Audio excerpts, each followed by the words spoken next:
Aí sim! Fala pessoal, boa tarde, eu sou o Nando Rodrigues.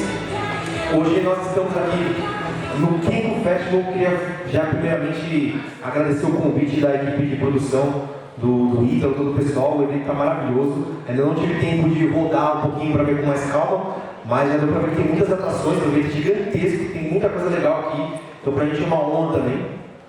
Só para comentar com vocês, eu vou fazer hoje aqui uma pincelada do que é os bastidores do cinema independente, então como se produz um filme. Então, diferentemente do que a galera assiste no Cinemark, Cineplex, Cinépolis, ou até mesmo nos streamings Netflix, tem pessoas que fazem filme com pouco dinheiro, com pouco orçamento. A gente chama nos bastidores de filme DO. Só que não é filme DO, eu gosto de fazer uma notícia com esse filme DO, porque é filme de baixo orçamento. Tá? Então, antes da pessoa ser um grande que produz filmes em nível de cadeia nacional, essa pessoa começa de algum lugar.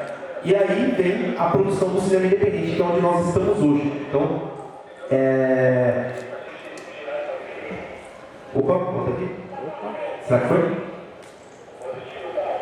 Bota no slide lá pra mais. Aí, agora foi. Eu sou diretor de cinema independente, então, como eu estava comentando, são essas produções feitas de baixo orçamento. Aí são basicamente 10 anos que a gente está produzindo. Eu comecei em 2014, mais ou menos. Foi através de uma oficina de cinema. Eu fiquei sabendo, lá na minha cidade, eu sou de Mogi das Cruzes. Quem conhece Mogi aqui? Já ouviu falar? Não? Já estive. Ouviu falar? Já estive. Já esteve também, verdade. Já esteve em Mogi. Mogi das Cruzes é uma cidade ali, depois você pega o trem ali, sentido Guaraná, você vai embora. Aí você foi embora, aí você chega em Mogi. Lá é uma cidade que está tendo um trabalho cultural muito grande, principalmente no cinema e no audiovisual.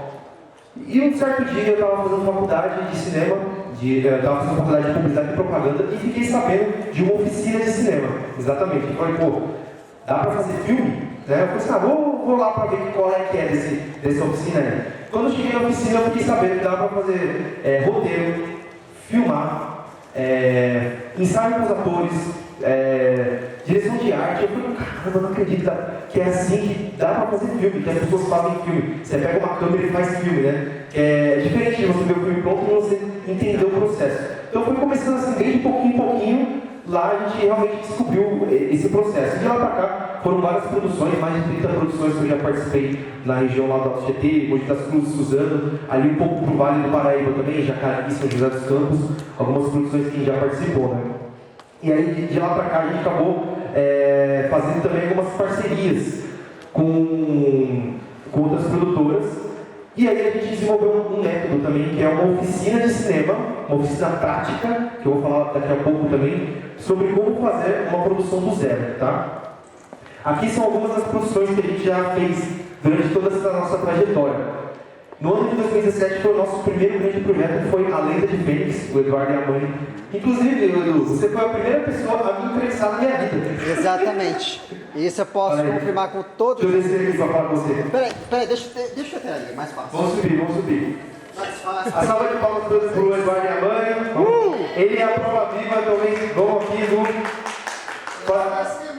uma testemunha viva, vamos lá. Chega aí. Tá filmando ali. Tá filmando, ó. Chega aí. Eduardo, você tá presente, fala aí como que a gente se conheceu, eu nem lembro, como você ficou sabendo que eu fiz A Lenda de Fênix. Aí você falou, posso te entrevistar? Eu falei, pô, eu nem lancei o filme ainda, o cara quer me entrevistar. Porque tipo isso, né? Exatamente. Prazer a todos, eu sou Eduardo Yamani, responsável do canal Yamani Television, na verdade, criador do canal Yamani Television. E eu tive a oportunidade de entrevistar o Nando em MS 2017, que assim, projeto independente, vou falar por experiência. Eu já tive a oportunidade de também ajudar com assistente de gravação, com o projeto City of the Night. É um projeto em inglês, maravilhoso, com o Chris Avila, incrível. E quando eu fiquei sabendo do projeto dele, da gente fez, puxa vida, achei interessante a proposta. Então, eu quis dar espaço para o meu canal para poder, tipo assim, expandir, porque eu acho o seguinte, nós temos que dar apoio e valor a isso. Então, eu acho muito importante o como que o cinema nacional precisa ter aquele espaço. Precisamos ter o nosso espaço para defender a nossa arte com cultura E esse incentivo é necessário. Então, eu dou parabéns, porque, sinceramente, esses anos todos, e acompanhando, a Lady Fênix, Klaus, Doug, e agora, o Dragão de Rosana, que eu tive a oportunidade de estar na pré-estreia, vou falar para vocês uma única palavra. Tá estupendo, tá maravilhoso. Então, gente, repito, quem tiver a oportunidade de assistir neste evento, aguarde. Valeu, muito obrigado, hein, galera. E, inclusive, pessoal, a gente vai fazer a exibição do filme aqui neste mesmo lugar, neste mesmo canal. Vai ser no domingo é Dia dos Pais, a gente vai estar rolando, mas, se você tiver a oportunidade, venha, porque vai ser às 2 da tarde, 2 horas, a equipe de produção inteira vai vir também. A gente vai exibir o filme e vai falar um pouquinho dos bastidores. Obrigado pela participação, pelas suas palavras, fico muito honrado. Então, assim, voltando lá para o contexto, em 2017 a gente produziu a Lenda de Fênix, que foi um curta-metragem inspirado nos Cavaleiros do Zodíaco. Quem aqui já assistiu Cavaleiros? Gosta de Cavaleiros? O nosso ator, dublador também. Quem sabe dublar Cavaleiros um dia, né? É o sonho de todo dublador está acontecendo. Quem sabe? E foi exatamente isso. Eu comecei a Lenda de Fênix no filme totalmente assim. Um grupo de amigos se juntou, fez ali na guerrilha, despretensiosamente, deu uma baita de uma repercussão. De um dia para noite, assim, a gente lançou o trailer, a gente viu saindo nos grandes portais, Omelete, Jovem Nerd, IGN. Falei, cara, o que está acontecendo? Do nada, minha cara no Twitter lá, o pessoal compartilhando, me chamando para dar entrevista. Então foi uma virada de chave. E eu acho que algo que chamou muita atenção foi que a gente conseguiu dubladores originais também. A gente conseguiu trazer o Leonardo Camilo, a voz do Henrique Fênix. A gente conseguiu também apoio do Flávio Diniz, que era o dublador do Bigman. Conheceu o Bigman? Lembra? Mundo de Bigman. E vários outros dubladores que participaram do nosso projeto, dando apoio. Então deu uma repercussão muito grande. O filme hoje está no YouTube também, legendado aí para, se não me engano, 7 línguas. Então, vários lugares do país, vários outros países ao redor do mundo já assistiram a Lenda de Fênix. Tem comentário em chinês, em japonês, em espanhol também. Depois a gente produziu outro projeto que foi o Klaus. O Klaus já foi um filme mais experimental, vamos assim dizer. Ele foi um curta-metragem de terror, inclusive meu irmão que está aqui, levanta a mão aí, ó. Meu irmão também ele é ator, também participa de projetos de eventos, né, com personagens vivos. E foi o primeiro que a gente fez junto, o segundo na verdade, né, Klaus, né? O segundo que a gente fez junto, ele foi também um dos personagens ali que tá na capa, ele foi um dos palhaços. O Klaus, ele foi um filme que a gente fez assim, quase como um experimental. De uma forma assim, vamos fazer um filme de terror? Vamos. A gente se juntou lá, tinha um roteiro legal, beleza, produzimos. Depois, eu não parei aí. Enquanto a gente ia produzindo, eu continuava estudando. Por isso que eu falo que estudar é sempre muito importante. E um dos cursos que eu fiz, ali meados de 2020, 2021, foi um curso de produção executiva. Esse curso me deu uma virada de chave. Eu comecei a ver que não era só você fazer um filme e lançar no YouTube, por exemplo, né? A gente começou a abrir a visão para os festivais. Então, com o Klaus, a gente começou a cadastrar em alguns festivais, algumas mostras por aí, e começou a ganhar muita seleção e muitos prêmios também ao redor do mundo. E foi um filme que a gente fez despretensiosamente, né? Inclusive, a gente ganhou o prêmio de melhor curta-metragem internacional do Nepal. Né? Não sei nem que língua que eles falam no Nepal, mas eu fiquei bem surpreendido com essa premiação, né? Depois veio a pandemia, em 2020 a gente produziu uma websérie de viagem no tempo chamada Viajante, uma coisa meio doida também, foi bem legal, nossa primeira série. E a virada de 2020 para 2021, a gente fez nosso primeiro longa-metragem, que foi o Doug na Vida Adulta, um filme em homenagem aos 30 anos do Doug Funny. Quem lembra do Doug passar na TV Cultura? Esse filme também foi um filme bem legal. Até hoje, quando eu assisto alguma coisa dele, uns bastidores, um trailer, me dá muita nostalgia, porque esse filme ele foi igual aos outros projetos de filme, a Lenda de Fênix, o próprio Dragão de Rosana, que a gente vai falar mais pra frente, são projetos que a gente faz para homenagear uma obra que a gente gosta muito. A gente chama de fã-filme, um filme feito de fã para fã. Então o Doug foi nesse mesmo caso também. E deu uma grande repercussão na internet, nas redes sociais. E, bom, continuando ali, depois a gente produziu um filme da Paixão de Cristo também. Um longa-metragem, retratando a história de Jesus Cristo. Então foi mais ou menos 2 horas. A gente conseguiu algumas locações que a gente nem imaginava. A gente conseguiu um castelo para a gravação do Pilatos, né? O Al também participou do filme. Então foi um projeto bem legal. E aí, por último, o mais recente, é o nosso projeto curta-metragem Zilá. Esse curta, ele já foi o resultado da oficina dos meus alunos. Então, hoje eu estou dando aula de cinema. Todos esses conhecimentos que eu adquiri fazendo cursos estudando, conhecimento prático de set, os perrengues que eu já passei durante muitos sets, a gente condensou isso numa forma, num formato, na verdade, não numa forma, num formato de uma oficina independente. Até peguei algumas coisas de outras oficinas que eu já aprendi e trouxe nesse novo formato uma oficina chamada Raciocinema. E no final, como se fosse um TCC, né, de formatura dos alunos, eles tinham que fazer um curta-metragem.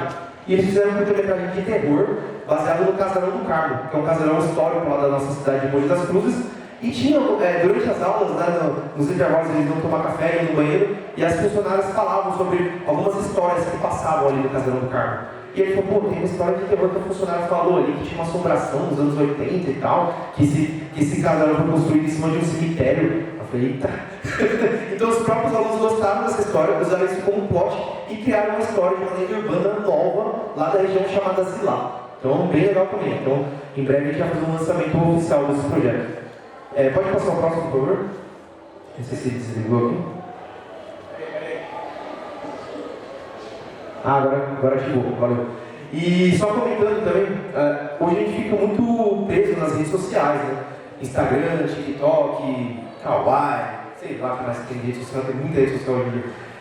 E a gente acaba esquecendo as mídias tradicionais, mas elas são muito importantes. Lá na região, principalmente no Alto Tietê, Mogi, Suzano, as mídias tradicionais, jornais, portais são muito importantes porque elas dão muita credibilidade. E pra gente que trabalha com produção independente também, isso valoriza muito o nosso trabalho. E até pensando, depois quando você executa um filme que você consegue captar recursos, depois você tem que fazer a prestação de contas para quem fez essa captação, seja recurso municipal, estadual e federal. Então, isso aqui dá muita credibilidade para a gente. Então, vira e mexe, a gente está saindo em portais.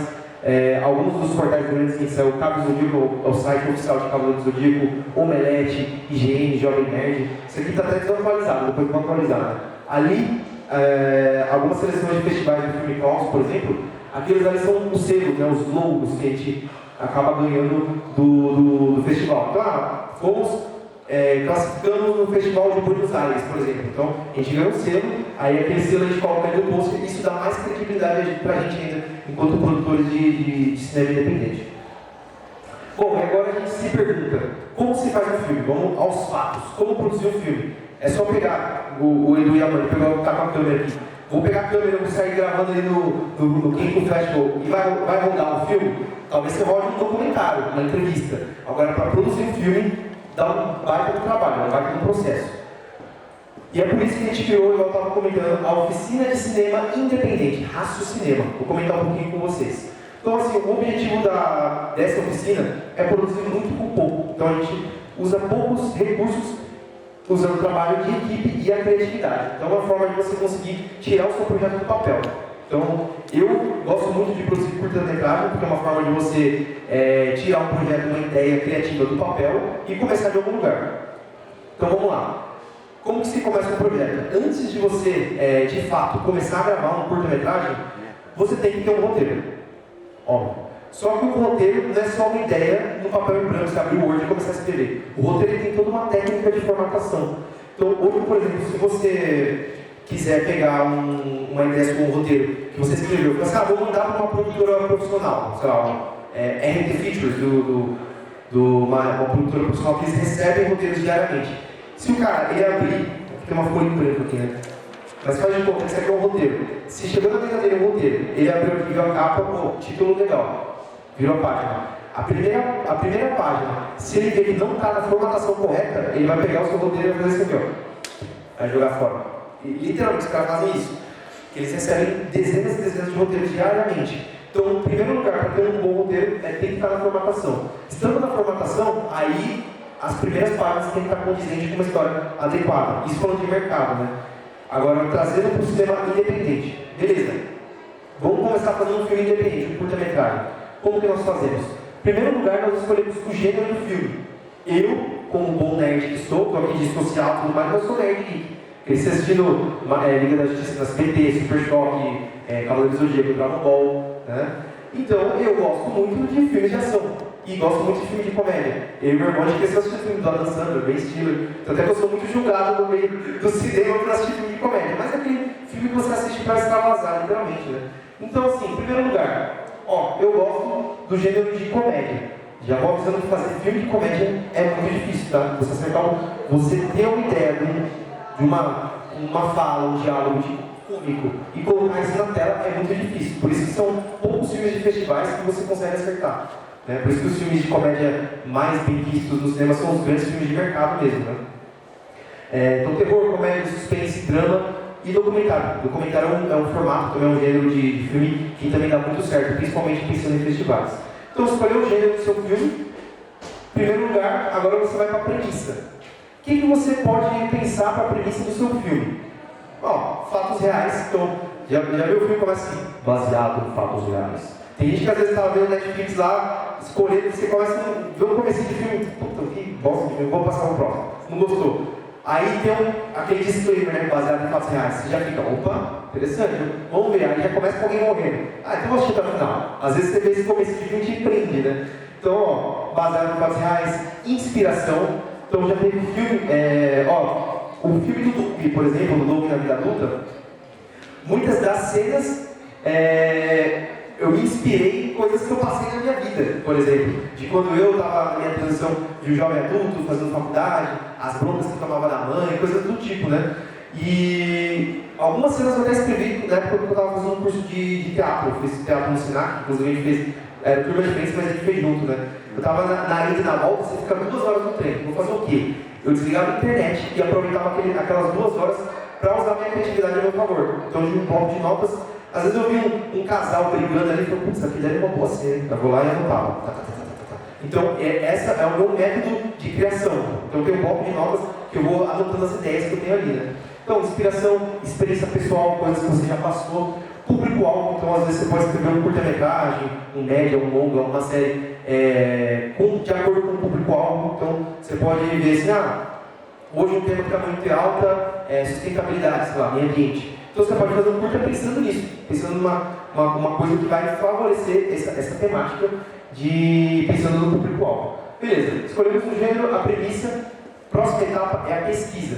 Para você conseguir fazer um curta-metragem, um filme de qualquer escopo, tem que ler muito, estudar, organizar suas referências, que é uma coisa que eu sempre faço também, ter uma pastinha com imagens visuais para você poder se organizar, e ter um amigo consultor, aqui que vai um segredo. Então, sempre quando você fez alguma primeira ideia de escrita, mandar para alguém. Você deve falar assim, mano, escrevi uma ideia aqui, dá uma lida aí, o que você acha?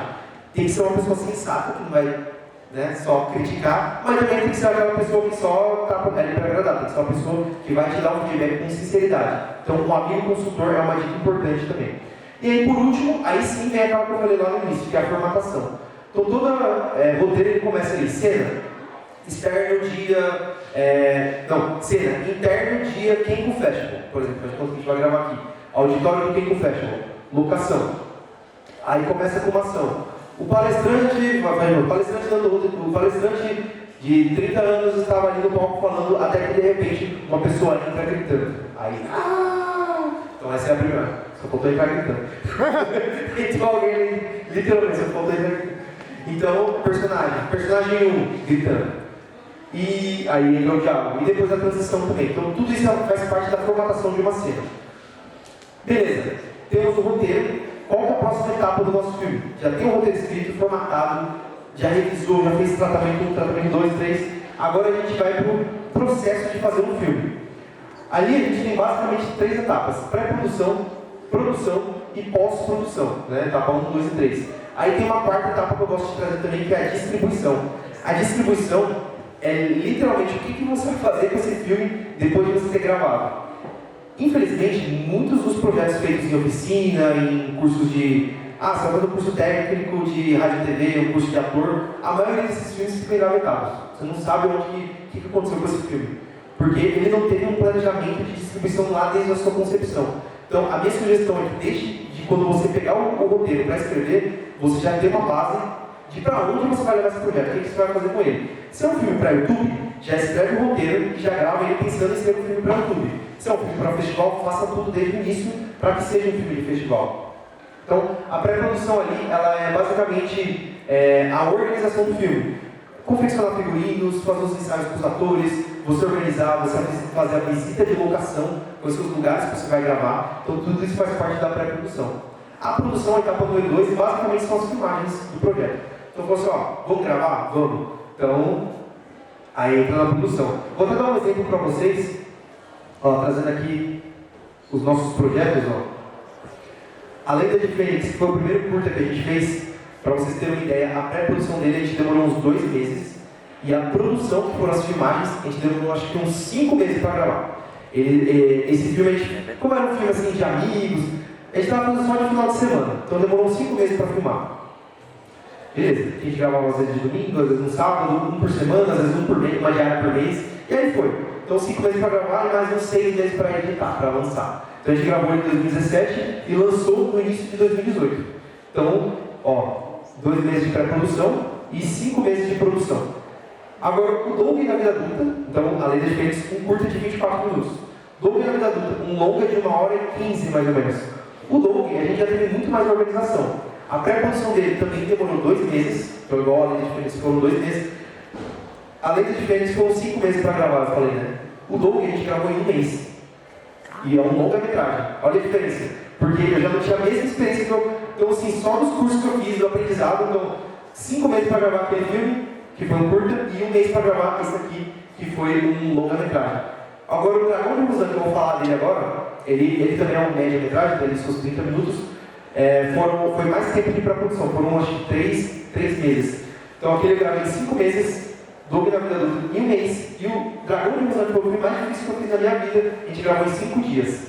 Olha a diferença. Isso tudo vai de acordo com o meu processo de aprendizagem também, junto com a equipe. A gente aprendeu a forma correta de fazer, com organização e planejamento, né? Então, essa é a diferença. E a pós-produção é basicamente a etapa onde você finaliza o seu filme. Você tem aí entra a montagem e edição, onde você faz o corte, os efeitos visuais, se tiver efeitos sonoros, trilha sonora, acabamento de som também, entre outros, né? E a distribuição é o que você vai fazer com esse filme. Esse filme eu só quero fazer uma grande estreia, um grande lançamento presencial, quero exibir aqui no Auditório das Conjuntas, e para mim está ótimo. Para mim, essa é a minha realização. Perfeito. Então, essa é uma forma de distribuição. Não, quero fazer lançamento em festival, eu quero lançar no YouTube, então já é uma outra forma também. Aqui é um pouco da, vamos dizer assim, a cadeia hierárquica do departamento de produção. A gente fez uma adaptação para o cinema independente, tá? Isso aqui é assim de luzinha ou não? Deixa eu ver. Não. Tem que se apertar? Deixa eu ver. Achei! Podia ter usado antes. Vamos dizer assim, num filme profissional, de uma grande produtora, com mais de 100, 200 pessoas numa equipe, isso aqui é totalmente diferente. Ia ficar minúsculo aqui, né? Então aqui a gente faz uma adaptação para uma produção independente, tá? Aqui, o produtor geralmente... produtor, ele é como se fosse, entre aspas, o dono do filme, quem está fazendo o corre com o filme. Então, geralmente, o diretor é quem está mais à frente desse projeto. Então, lembrando que para chegar numa etapa de gravação, o roteiro já tem que estar pronto, tá? Aí tem a produção executiva, que pode ser também o diretor ou outra pessoa que vai fazer. Produção executiva é quem cuida da papelada, dos contratos e da grana. É a pessoa que tem o money, o cash, quem vai fazer o pix no final da diária. Então, o produtor executivo é a pessoa que vai ter a grana. Eu, geralmente, nos meus projetos, eu sou os dois. Eu sou o diretor e produtor executivo. Dá trabalho. O diretor, ele é a pessoa que cuida da parte criativa do projeto. Esse homem eu conheço, esse menino aí. Ó. O diretor, ele é quem cuida da parte criativa. Então, ele é quem vai estar com a visão do filme. O que você quer tirar da tela. Então, ele tem muitas conversas, principalmente com o diretor de fotografia e com o diretor de arte. Opa, apertei isso aqui. Direção de fotografia e direção de arte. Então vamos lá para os departamentos, legal. No departamento de produção, a gente tem direção de produção, que é quem vai conversar com todos os outros departamentos. Tem o primeiro assistente de produção, que é quem vai fazer o corre no set, principalmente, né? Aquela corrida, precisa daqui, ali, tal. Tem o segundo assistente de produção, e pode ter ali também, que eu não coloquei, mais um estagiário do cafezinho. Isso é importante. Tem ali também. No departamento de direção, que é a parte criativa, é o diretor. O primeiro assistente de direção, ele não faz nada criativo. Às vezes a gente confunde, o primeiro assistente de direção é como se fosse o substituto do diretor. Nada a ver. O primeiro assistente de direção a gente chama de primeiro AD, e eu considero uma função mais importante do set. Ele é basicamente o produtor ou a produtora do filme, que é quem vai correr atrás das planilhas, quem vai dar a ordem do dia, que é o cronograma da gravação. Então o primeiro assistente de direção, o primeiro AD é muito importante mesmo. Aí tem o segundo AD que vai dar o auxílio para o primeiro AD. Temos também o continuista que vai cuidar daquelas cenas, às vezes você vê bastidores no TikTok, no Reels do Instagram, tipo assim, tá no take, o cara tá com o cabelo pra cá, cortou, aí tá com o frango, tipo Tom Holland de Vingadores, né? Aí cortou de novo, tá com o cabelo pra trás. Então quem vê esses detalhes é o continuista, ou a continuista. Ali no departamento a gente colocou de imagem, né?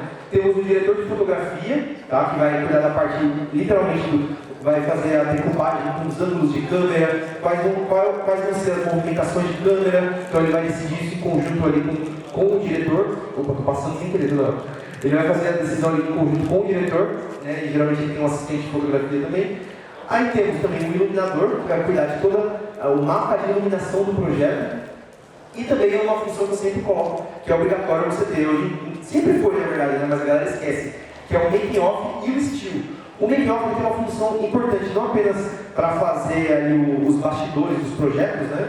Então, para fazer talvez ali bastidores para ir para o Instagram, para ir fazer um Reels, talvez fazer uma série de making-off no YouTube, mas ele tem uma função importantíssima como prestação de contas. Então depois se alguém falar assim, mas vai que você já tinha esse filme pronto aí no seu HD, você pegou o dinheiro lá de uma lei de incentivo e postou o filme no YouTube, quem vai saber? Então, o making off é literalmente um registro constatando que você gravou aquele filme. Então sempre quando você for fazer um projeto, tem que ter isso aqui previsto na sua planilha orçamentária.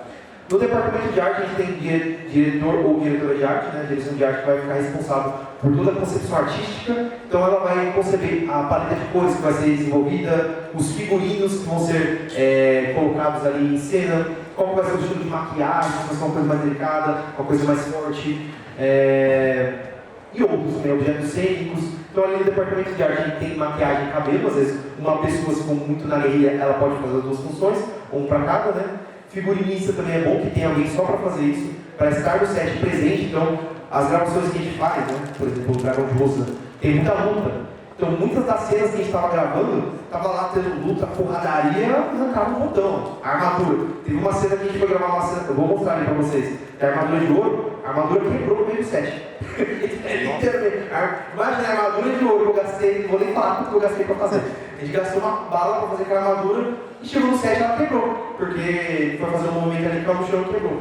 Ainda bem que a gente tinha a pessoa responsável ali para fazer o conserto e tudo mais, né? Então isso pode acontecer, principalmente se você não tinha como fazer duas armaduras para o filme. O ideal é você ter uma armadura de ação e uma armadura de close, né? Que igual os tokusatsu, né? O pessoal geralmente tem a armadura de ação, lá o Jasper correndo, quando você vem de longe ele está com uma roupa bem tosca, assim, bem, aquela habilidade com balhota na pedreira e tal, quando ele de perto já está tudo bonitinho. Então esses são os bastidores que o pessoal não fala, né? Então você tem que ter uma pessoa responsável por essa função. Tá? E aí no departamento de som a gente tem várias funções. Tem o técnico de som ali que entra, por exemplo, aqui, ó. Se fosse fazer uma gravação aqui, som. Que formas que a gente poderia captar o som aqui? Poderia colocar uma lapela escondida em mim, poderia colocar um gravador de som lá na mesa do técnico que está lá, então poderia colocar o gravador gravando em linha direta na mesa dele, poderia talvez colocar um adaptador aqui e sair o gravador direto, ou se você quisesse, se ele gravasse na mesa de som lá, ia ser o som limpo da minha voz. Agora, se você quiser esse som, com essa ambientação, com essa microfonia toda, ei, som! Aí sim, ele tem que fazer um mapeamento. O técnico de som responsável teria que vir aqui e fazer um mapeamento de captação de áudio, ver onde que ia ficar o microfone boom, né, a vara boom, e fazer a captação certinha. Então, olha o trabalho que dá, né? Então, só do som.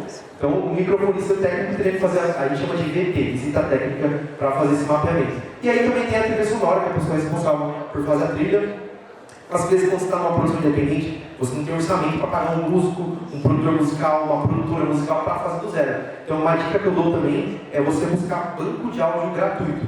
Uma coisa que dá para usar, que a gente usa bastante também, o próprio YouTube tem uma biblioteca gratuita, que é o Audio Library, gratuito, 0,6, na faixa abaixo. Então, dá para usar, você entra lá, você coloca terror sound, terror, e aí tem um monte lá, tem um monte. Então, é uma gratuita e já vem com um PDF lá da licença também. Então, é uma dica para quem não tem orçamento para compor trilho do zero.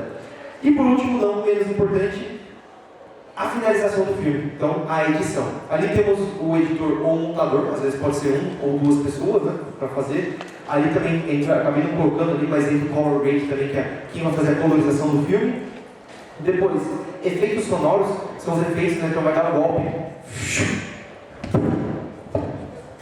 Então assim, é uma camada infinita de efeitos para poder dar um sonzinho de uma porrada, de um golpe, por exemplo. E os efeitos visuais, que eu indico, não façam, porque dá muito trabalho. E não é barato. Então se vocês puderem, não façam filmes com efeitos visuais, porque dá muito trabalho.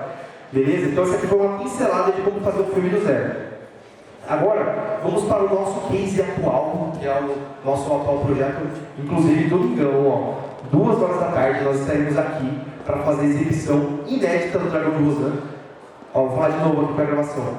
Para você que está acompanhando, eu estou aqui ao vivo no Kenko Festival, domingão. Nós estaremos aqui de novo, 2 horas da tarde, exibindo o Dragão de Rosan. A equipe inteira, não a inteira, mas grande parte da equipe, estará aqui para acompanhar os bastidores do Dragão de Rosan. Então, bora! Quem sabe faz ao vivo. A público.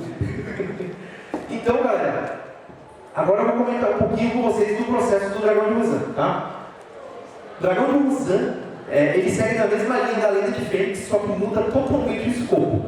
A Lenda de Fênix era uma galera, um grupo de amigos que se juntou e fez na guerrilha um projeto, acreditando no sonho do louco, do Nando Rodrigues, se juntou e fizeram esse curta-metragem da Lenda de Fênix. O Dragão de Rosan já se passaram, acho que 8 anos, desde a concepção da ideia original até de fato fazer sair do papel o filme. Olha o trabalho que dá. Só para fazer a Armadura de Ouro foi 1 ano e meio para tirar do papel. Faz, testa, vai, volta. Então assim, fazer um filme nesse escopo não é nada fácil, né? O projeto ele foi pensado para homenagear os 30 anos do Cavaleiro do Zodíaco no Brasil. Sinceramente, quem assistiu o Cavaleiro do Zodíaco na época da TV Manchete, levanta a mão. Você pegou? Você é mais novo? Você pegou da Band, né? Não. Quando foi a extinção da Manchete? 98 não? 99.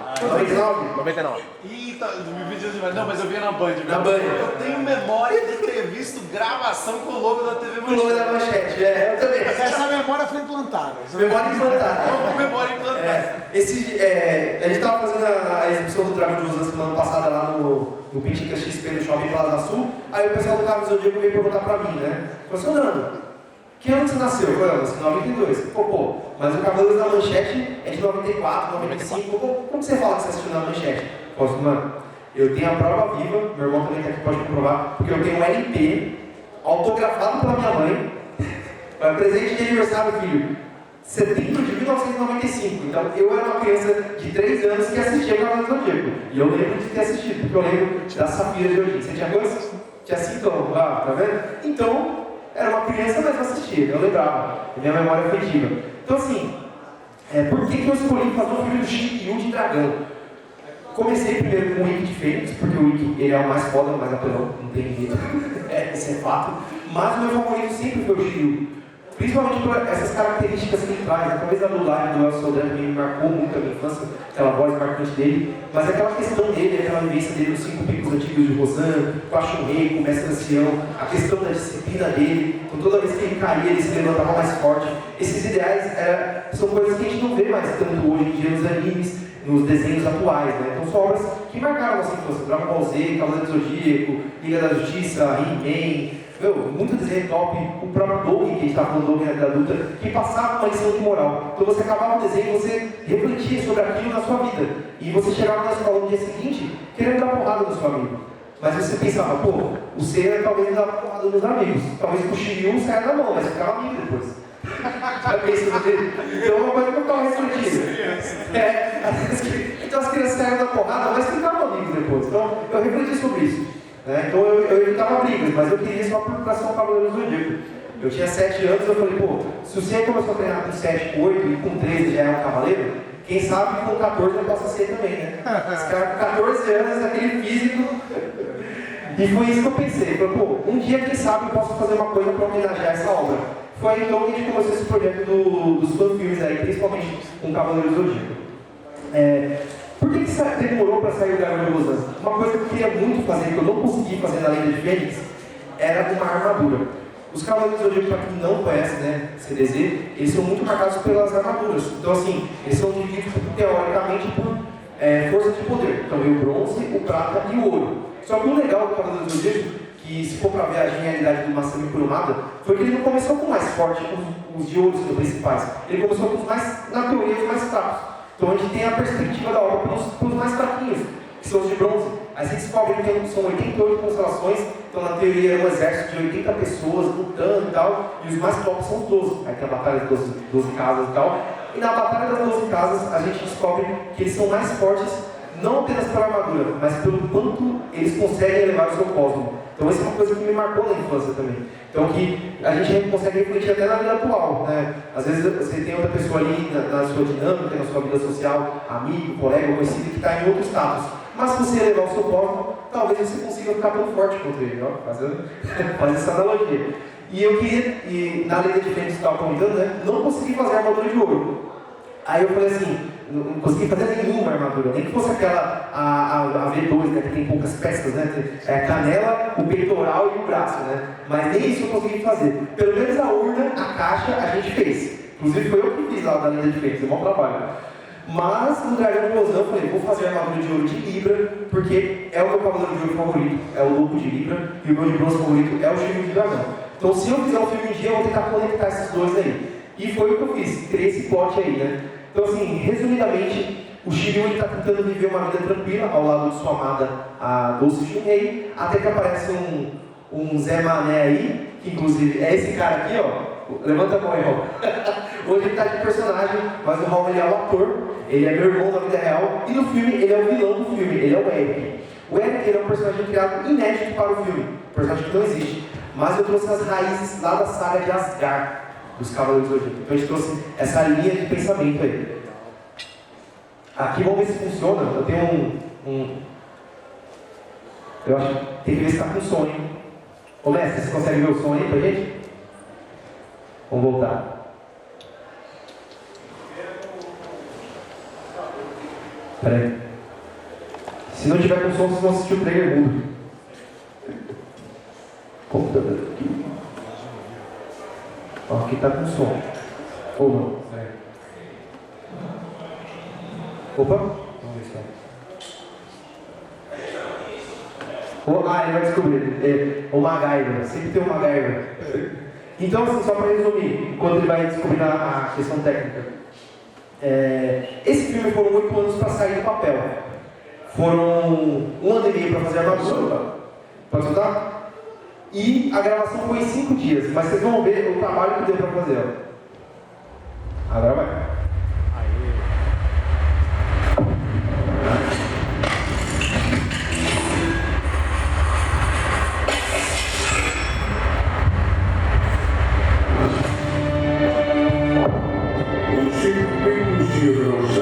Da China são um local sagrado. Shiryu, você se tornou o dragão. Shiryu, essa brincadeira já acabaram, né? Como cavaleiro de Atena, tenho que estar preparado para qualquer momento. Shiryu! Calma. Ela só está descansando. Como me desafiou, tive que lutar com as mãos limpas.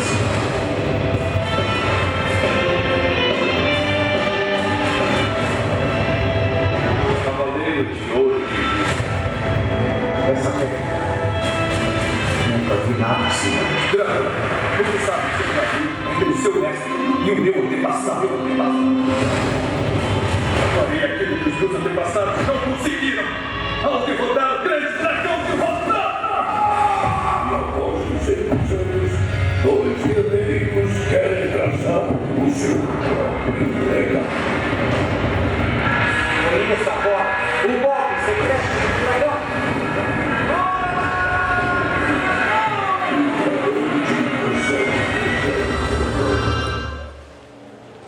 Você é doido? Salve de palmas!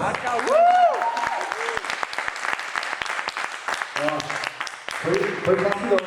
E aí você imagina a minha sensação, eu como fã de Cavaleiros da época da Manchete, a gente foi no estúdio de dublagem lá do Brasil, e eu convivendo com aquelas lendas lá, tava lá ao vivo com o Elcio Sodré, fez o Shiryu. Luciana Baroli, que dublou a Chun-Li, dublou a Athena no Lost Canvas, a Sasha, dublou a Bella do Crepúsculo. Tava o Bruno Sandregório, que é o próprio Alberto 13º, também um dos diretores de dublagem. Ele se dublou, né? A gente chama de ADR na dublagem, né? Quando o ator se dubla. Sérgio Moreno, dublador do Ken Masters, do Street Fighter lá dos anos 90 e tal também. Alberich também. Alberich de Meg. Alberich então a gente fez essa referência. Ele foi também o segundo dublador do próprio Todo de Libra na saga Inferno. Na saga Inferno.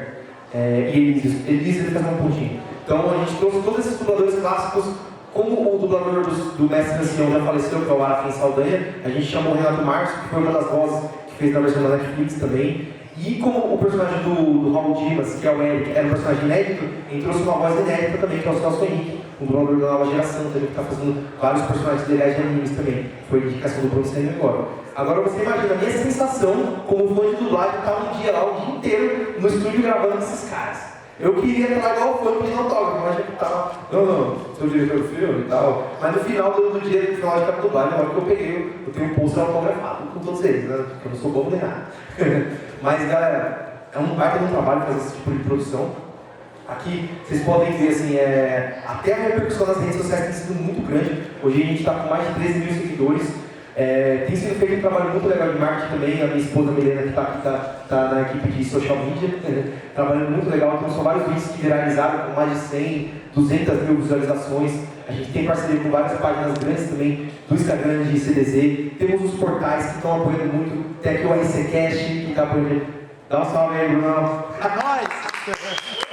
Eduardo Armani também está aqui. Nosso amigo também, como... Daniel também. Daniel Ramos, eu tô pelo Felipe Pina, do Somos Toco Fãs. Do Pina, do Toco Fãs também. Salve de palmas pro pessoal da imprensa também, obrigado. Então, essa galera que ajuda muito a alavancar, porque igual o Edu falou aqui no início, né? Fazer filme independente não é nada fácil. Então, se não fosse o apoio desse pessoal, dos fãs também, de entender que um filme desse não é um filme profissional, porque às vezes você posta no Reels, aí você pega um desavisado, que viu lá, fala, não sei o que, tava comendo. Antes do começo a gente ia ficar relutante, explicando. Hoje a própria galera já vem, você tem que entender que é um filme independente, que não é uma produção do mercado, produto profissional e tal. Aí o pessoal comenta, pô, os caras fizeram isso aqui com uma coxinha e duas tubarinas. A galera comenta. E aqui é a nossa equipe de produção, então é o Sodré, o Gustavo Dessa da equipe de pós-produção também. E o Vitor, os dois estão lá da nossa cidade de Mogi das Cruzes, mas tem feito grandes trabalhos a nível nacional também, Netflix e várias outras coisas. O próprio Bruno Sandregório, na direção de dublagem, Gutenberg Lins, que é da Action Kung Fu, uma grande empresa do mercado nacional da cena de ação. Felipe Antunes também, além de ser um músico clássico, violinista, também é compositor de trilha sonora. Equipe gigantesca de mais de 20 pessoas para fazer um filme desse, né? Aqui a gente tem algumas fotos dos bastidores do teaser trailer que a gente fez. O teaser a gente fez totalmente independente, a gente se juntou com uma equipe pequena e fez lá no dia. Então, o Ralph, para vocês terem ideia, o Ralph Tung, ele vai participar do Shiryu. E ele tem tatuagem. Então, para ter uma ideia, olha o trabalho que dá. Primeiro a gente tem que cobrir a tatuagem do ator com maquiagem, deixar ela, e tem que dar uma camada para você gravar em frente à cachoeira, tem umidade. Aí vai ficar derretendo? Não, tem todo um processo, é quase 2 horas de fazer maquiagem. Nesse dia a gente não conseguiu nenhuma maquiadora, então eu também sou maquiador, também eu que fiz a maquiagem. Então teve mais um trabalho de coreografia. Esse teaser trailer a gente fez na época para fazer o lançamento e para usar para fazer assim, para conseguir captação de recursos. Então a gente usa isso aí como uma forma de marketing também, tá? Então esse foi o processo aqui. Agora eu vou mostrar para vocês os bastidores do efeito visual desse teaser trailer que a gente fez, tá? Se liga no trabalho que dá só para fazer a tatuagem e fazer uma cachoeira de mentira do teaser trailer, se liga.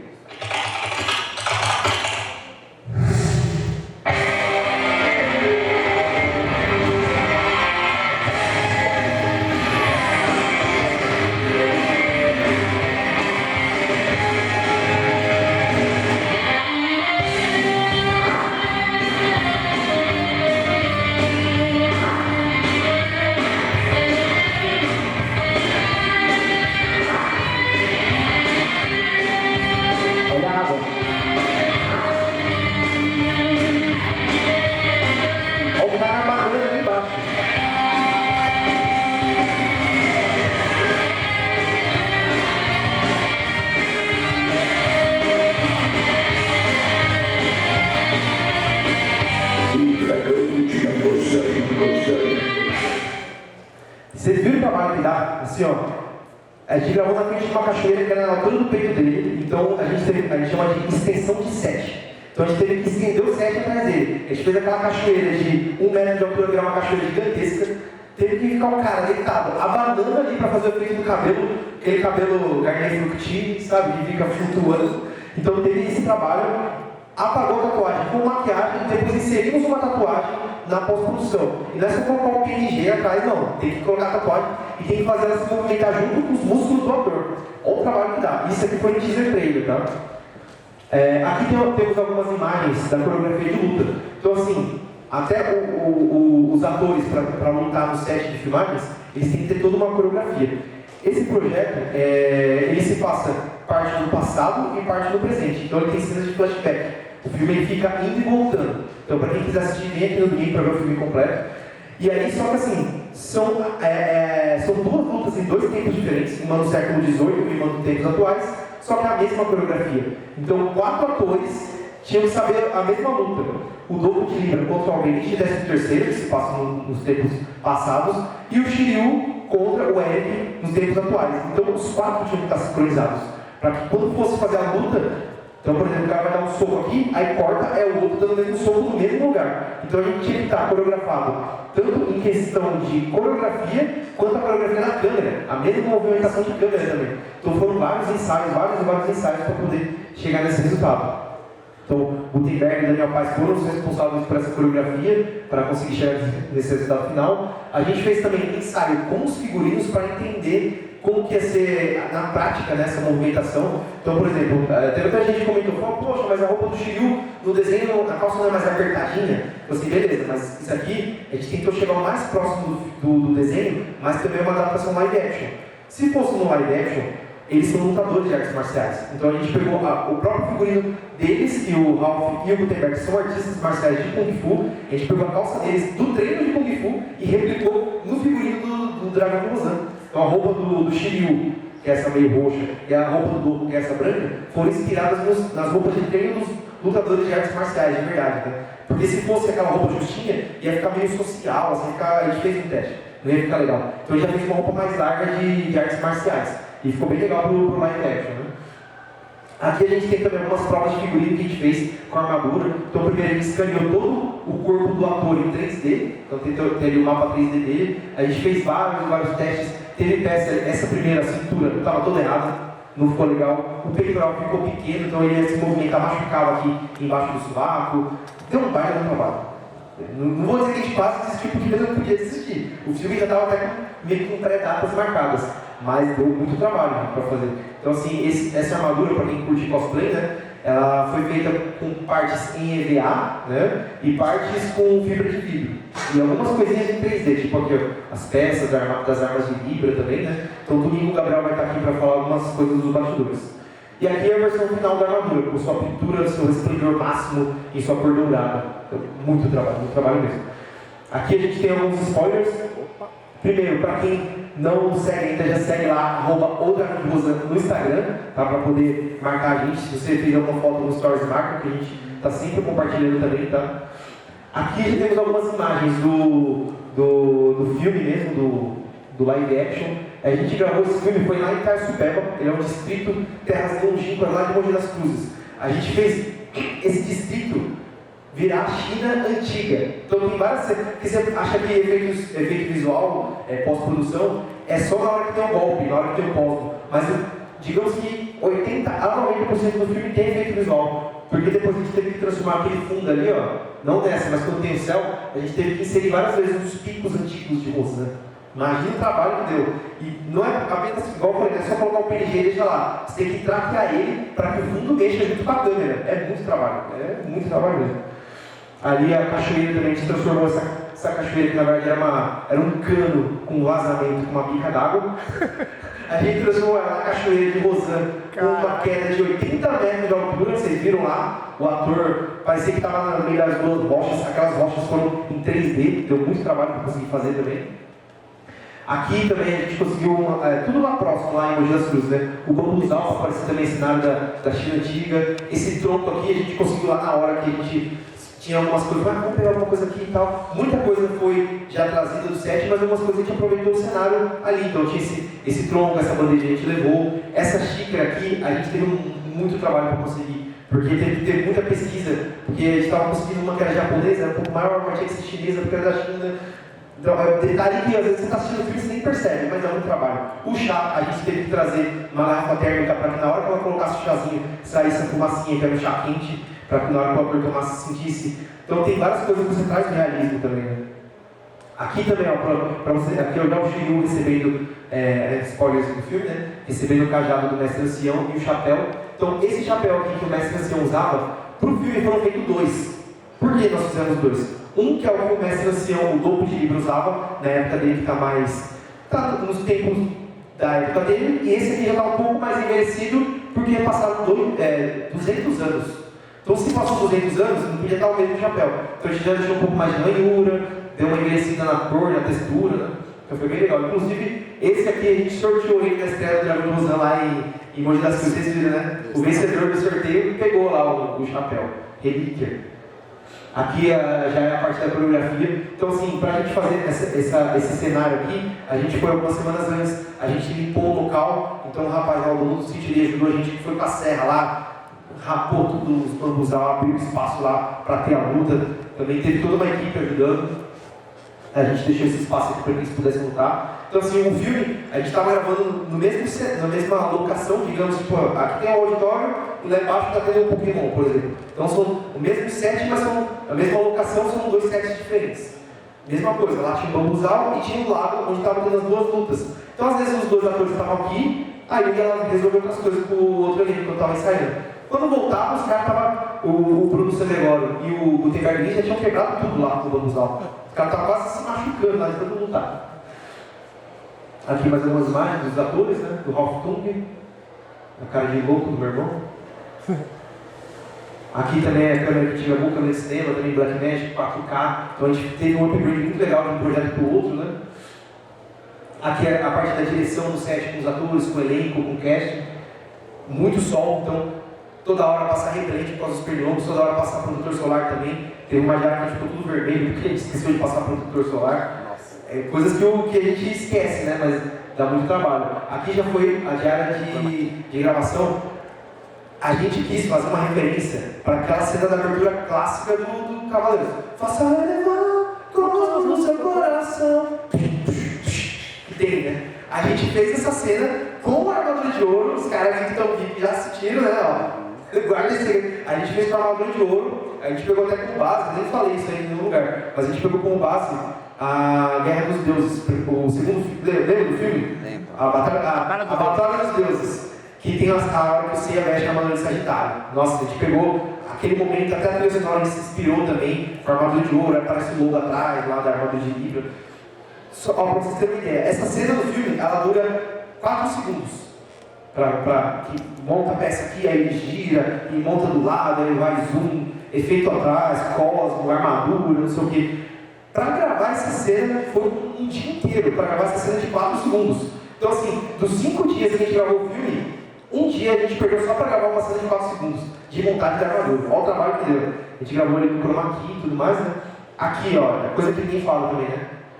Ó, baixo do doutor, você tem imagem aqui, ó, com a armadura pronta. Essa era a cor da armadura real do set, que a gente não conseguiu trazer a cor. Então aqui, ó, por exemplo, pra você ter uma ideia, eu dei uma tratadinha na cor, então eu deixei a cor da canela e a cor da coxa próxima uma da outra, mas nessa aqui já dá pra ver que a canela tá um pouco mais laranja, essa aqui um pouco mais... Isso aqui, a gente fez esse tratamento de cor no Photoshop, uma imagem estática.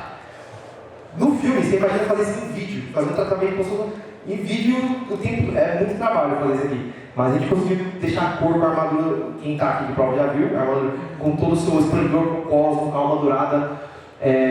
Ali, por exemplo, ó, a gente conseguiu, para dar aquele efeito do cabelo do Shiryu, toda vez que ele dá o Cavaleiro do Dragão, aí o cabelo dele voava lá para cima. Falou, não, a gente tem que fazer essa cena, tem que ter. Aí o que a gente fez? A gente conseguiu um soprador de folhas de quintal, assim, de quem tem soprador de folhas para fazer esse efeito. A gente, porque, por exemplo, um ventilador daqueles potentes, ele fica muito mais aberto, né, abrangente. E também ele mexia todo o chroma key também, ó. O chroma key lá quase caía, o chroma ele tem que ficar retinho, tudo liso. Então a gente trouxe também não era ferro de passar, aquele de passar mais de sopro, assim, sabe? Não sei se vocês já viram, para deixar também, tirar todas as dobras, as ranhuras, isso. Então a gente conseguiu esse soprador de folha para poder dar esse efeito aqui no Shiryu. Então olha como é engraçado, quando ele está de frente, o cabelo gira para um lado. Aí quando ele vira, quando ele está de costas para mostrar a tatuagem, o cabelo tem que estar do lado contrário, a gente tinha que explicar até isso também. E depois a gente inseria a tatuagem do dragão aqui na pós-produção, né? Que esse que é o segredo. Então a gente gravou essa cena de várias formas diferentes, com as costas limpas e também com os pontinhos. Então a gente fez algumas marcações, igual o Robert Downey Jr. quando vai fazer o Homem de Ferro, que ele fica só com o peitoral, o restante tudo meio, aquelas roupinhas meio preto e branco, com umas cruzinhas. A gente fez também umas cruzinhas nas costas dele, para acompanhar o músculo. Então quando ele dobra assim, o músculo atrás, para poder fazer esse acompanhamento do dragão. Muito trabalho. Ninguém falou que seria fácil. Aqui já tem uma imagem da armadura também, a versão final, né? Deu bastante trabalho de fazer. Então, por exemplo, ó, o escudo, ele tamparia tudo, mas a gente fez questão de fazer a parte completa. Então, a arma que vem aqui atrás seria o tonfá, sei lá, nem lembro qual parte que vem aqui atrás. O escudo também ele sai, então se você tirar da armadura ele também sai. E basicamente é isso. Passar para a gente poder encerrar, vou passar um make-off exclusivo, tá? De 5 minutinhos para vocês acompanharem os bastidores do set de gravação. Isso aqui a gente não passou em nenhum lugar, passou só na Premiere lá de Mogi. A gente passou a versão completa, vamos passar uma versão mais resumida, só para vocês terem uma ideia de como foi a gravação do filme, beleza? Bora lá!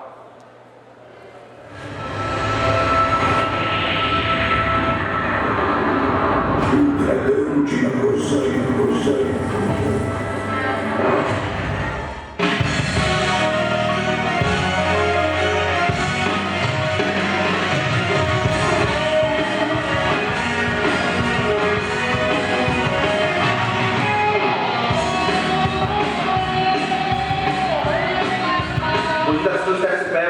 O dragão de Rosan. Primeiro, amor, duplo equilíbrio, você vai vir totalmente preparado. O que está achando aí, Dô? Ai, que armadura. E parabenizar o trabalho do Gabriel do Forja Comics. Ele trabalhou durante muito tempo aqui na armadura. Trabalho impecável, gente. Parabéns, Gabriel. 1 ano fazendo armadura. Não foi fácil.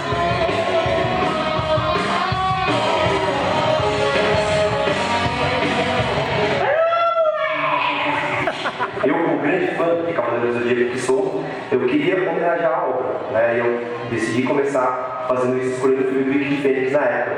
E quando lançou, viralizou em várias redes sociais, para mim foi assim, uma virada de chave na minha vida. Eu falei, é isso que eu quero fazer, né? Só que depois que eu lancei esse filme, eu pensei assim, putz, eu tenho que fazer o filme do meu personagem favorito, que é o Shiryu Dragão.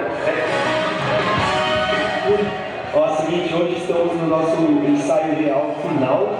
A gente separou o set em 2 dinâmicas. Ali eles estão fazendo uma prova de figurino e também uma amostra para fazer depois arte do pôster, fazer arte para as redes sociais também. E ali os atores estão ao fundo fazendo um ensaio, porque nós temos 2 núcleos, né? Um núcleo do passado, que se passa 200 anos no passado, e o núcleo do presente. Eu sou o Gutenberg, sou professor de Kung Fu, sou dublê de ação profissional e também coreógrafo de lutas. Bom, essa missão que o Nando me deu, não só como coreógrafo, mas também como ator, eu fiquei assim, muito feliz com o convite e também ciente da responsabilidade de interpretar um personagem tão importante e tão marcante dentro da saga dos Cavaleiros, né? E eu fiquei muito tranquilo também, muito à vontade em trabalhar nesse projeto e ter uma equipe tão competente e bem qualificada, né, para estar me auxiliando também. Eu sou Bruno Gregório, eu sou ator, dublador, produtor, diretor, professor de dublagem. Estou nesse mercado já há uns 13 anos. É claro que como ator a gente pode fazer de tudo um pouco, né? Esse é o grande barato dessa profissão. É você se aventurar, se colocar disponível a novas experiências. Então, fiquei muito feliz com esse convite. Ainda mais sabendo que é um filme de Cavaleiros do Zodíaco e que eu faria um vilão. Porque eu tenho história com vilão já, né, em Cavaleiros do Zodíaco. Na saga Ômega, segunda temporada, eu dublei o Log de Leonak, né, um dos palazitos, né, da deusa Palas. E fazer agora uma versão em live action do Alberite 13º foi sensacional, né? Tem sido muito bacana esse processo.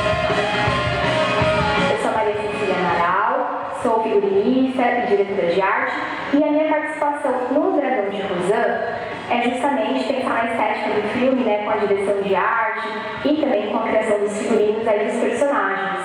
A pesquisa da modelagem também foi muito importante, né, principalmente nas cenas de luta, né, nos trajes do Shiryu, do Doku e dos próprios vilões, pensar numa modelagem para esses trajes que pudesse aí agregar a movimentação corporal do ator para que o figurino justamente contribuísse, né, e não virasse um empecilho, né, em cena. Oi, eu sou a Mel Matsumoto e eu interpreto a Shunrei no Dragão de Rosan. Desde o começo, que ele como traz esse profissionalista, ele já me apresentou todo o projeto e de cara eu já me interessei muito e desde a primeira conversa eu já topei, já entrei de cabeça no projeto. É muito interessante captar algo que é em movimento, que é rápido, captar filmes de ação, ter que desmembrar uma coreografia de luta que é muito rápida, muito intensa, em várias partes, para várias cenas, para vários planos. É sempre muito interessante também trabalhar com essa equipe de pessoas dispostas a fazer, repetir, refazer, repetir, fazer muitas vezes o mesmo movimento para conseguir chegar num resultado ideal, que traga também com respeito para quem é fã da série, para quem é fã do anime, esses personagens. Eu sou Gabriel Borrego, tenho 37 anos, sou de Jundiaí. Sou formado em Educação Física, já estamos em 2 anos e pouco trabalhando. Só da construção da armadura foi 1 ano. E muita gente que me ajudou a fazer isso, porque em vários momentos eu duvidei disso. Eu duvidei que eu conseguia chegar nesse contexto que a gente chegou, nesse resultado. Uma chateação com tudo isso. Que a pessoa que eu queria que visse esse filme não vai ver.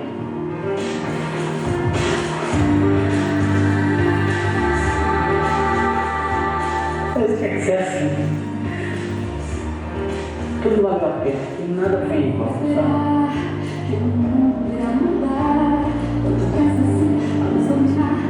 Então foi um processo maravilhoso, só tenho a agradecer ao Nando. Eu que agradeço por poder contar com o meu irmão no projeto do Marco Filme.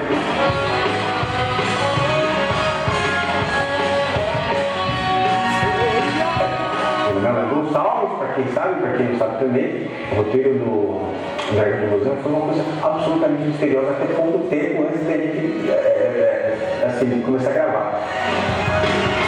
Meu nome é Alfa, eu sou cheguei do Dragão de Rosan, eu sou artista marcial há mais de 20 anos, ator, dublê, da arte do Kung Fu e da arte do dublês.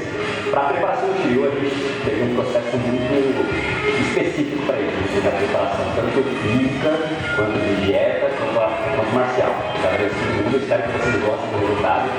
A gente deu realmente sangue, a gente deu o nosso melhor para trazer esse universo de uma maneira mais incrível para vocês.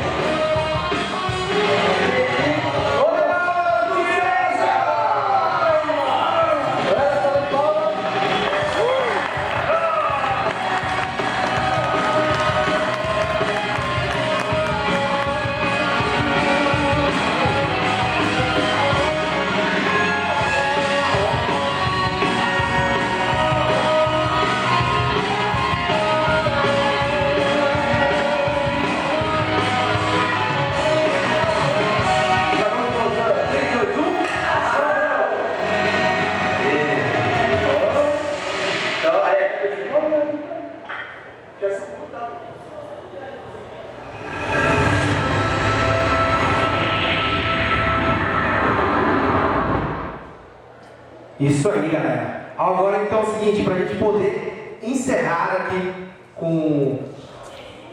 vamos lá.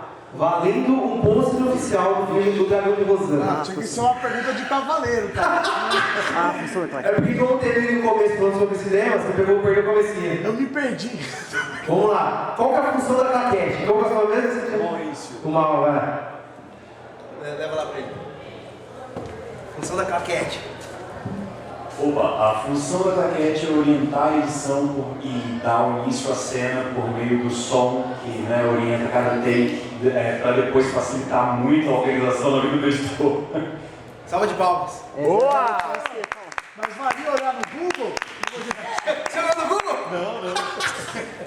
Vamos lá. Tem mais uma função também. Mais uma função. Mas se alguém acertar, Você não vale, você não vale. Vai lá. Tem mais uma função também. Dentro da organização da edição de som e também tem o fato de você organizar a produção, né? A partir do take que você está orientando. Vai ganhar 2. E tem um detalhe. Essa é outra. Eu achei que era Salva de palmas, salva de palmas. Boa! Eu achei aqui, ó. Fala aí. Organizar e sincronizar o áudio e o vídeo durante a produção cinematográfica e audiovisual. É o que ele falou, só que do Google. Ó, como nós estamos. Tem 1, 2, 3, 4. Vocês estão juntos? A gente está junto. Então é como que chama o mestre? Como que é o seu nome mesmo? Vitor, da equipe também. Então, ó, contadíssimo, todo mundo vai levar o posto do filme. Boa! Tá contado, hein? Já tava preparando a cólera aqui já. Cólera do dragão. Cólera do dragão! Eu já tava juntando o posto aqui. Então só para encerrar também, dica final, né? Isso é uma coisa muito importante, tá? Isso faz parte também de tudo que a gente está fazendo, é o network. Uma coisa muito importante que desde quando eu comecei, quando a gente está nesse processo do cinema independente, às vezes o pessoal fala, tô atuando e tal, chama para um projeto, o pessoal às vezes manda lá no Instagram, eu quero fazer o ceia. Eu quero ser igual o yoga, quando chama aí e tal. Mas uma coisa que a gente sempre observa muito. Eu quero ser figurante. Uma coisa importantíssima é fazer network, estar presente. Então, por exemplo, o Bruno é um pessoal da SCCast, então isso é muito importante. Eu quero fazer o cometa de pés. Eu consigo, tá ligado? Mas só terceiro um parênteses. Ó, vamos juntar aqui na frente, a gente faz os stories para fazer o Cólera do Dragão, pode ser? E aí já todo mundo pousa. Um parênteses, isso é importante, a questão do networking. Quanto mais contatos, quanto mais pessoas e informação, que hoje em dia a informação é ouro. Se você não tiver tudo, infelizmente nenhum, até mesmo uma produção audiovisual, que na qual eu faço parte de um dos atores, que é o Castelo Aurora, eu estou lutando tanto, mas como ator, mas também tenho ajudado no networking, indicando, procurando outros atores profissionais que eu tenho contato para poder ajudar. É a única forma. Vocês conseguem? Vamos subir aqui no palco todo mundo. Bora. Registra aqui pra gente. Você viu pra gente?